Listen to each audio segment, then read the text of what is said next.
নমস্কার বন্ধুরা, খিদের সাথীতে আপনাদের সবাইকে স্বাগত। আজকে বানাচ্ছি ইলিশ মাছের মাথা দিয়ে পুঁই শাকের চচ্চড়ি। তো ইলিশ মাছ নিয়ে নিয়েছি, তার সঙ্গে পুঁই শাক, কচু, আলু নিয়েছি, আর কিছু সবজি দেব না। তো আজকে আমি গ্যারেন্টি নিচ্ছি আপনাদের এক থালা ভাত এমনিই শেষ হয়ে যাবে। তো ইলিশ মাছের মাথাতে একটু নুন হলুদ মাখিয়ে গায়ে হলুদটা সেরে নিলাম। তারপর কড়াই তেল দিয়ে একটু ভালো করে লাল লাল করে ভেজে তুলে নিলাম। আর একটু তেল দিয়ে এবার 5 ফোড়ন আর শুকনো লঙ্কা ফোড়ন দিলাম। এবার আস্তে আস্তে আলুটা দিয়ে দিলাম, তারপর কচুটা দিয়ে দিলাম।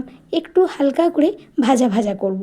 দেখুন নাড়তে থাকছি, একটু যখন ভাজা হয়ে যাবে এবার ওপর থেকে হলুদ গুঁড়ো, জিরে গুঁড়ো, ধনে গুঁড়ো আর লাল লঙ্কার গুঁড়ো পরিমাণ মতন দেবেন। আপনারা যতটা ঝাল খেতে চাইবেন ততটা দেবেন। তো একটু ভালোভাবে কষিয়ে নিচ্ছি দেখুন একেবারে।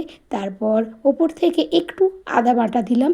আদা বাটাটা একটু জলে গুলে দিয়েছি, মশলাটা যাতে ছিটে না যায়।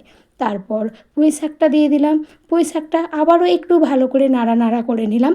দিয়ে নাড়াচাড়া করার পর ওপর থেকে সর্ষে বাটনা দিয়ে দিলাম। দিয়ে দেওয়ার পর এবার একটু পরিমাণ মতন জল দেব। জল দিয়ে আমি ঢাকা চাপা দিয়ে রেখে দেবো। একটু আলু আর পুঁই শাকের ডাঁটাটা সিদ্ধ হওয়ার জন্য অপেক্ষা করব। দেখুন কালারটা চেঞ্জ হয়ে গেছে। এবার নুন আর পরিমাণ মতন চিনি দিলাম, দিয়ে একটু নাড়াচাড়া করে এবার যখন জলটা মরে গেছে ওপর থেকে মাছটা দিয়ে নামিয়ে নিয়েছি। ব্যাস রেডি।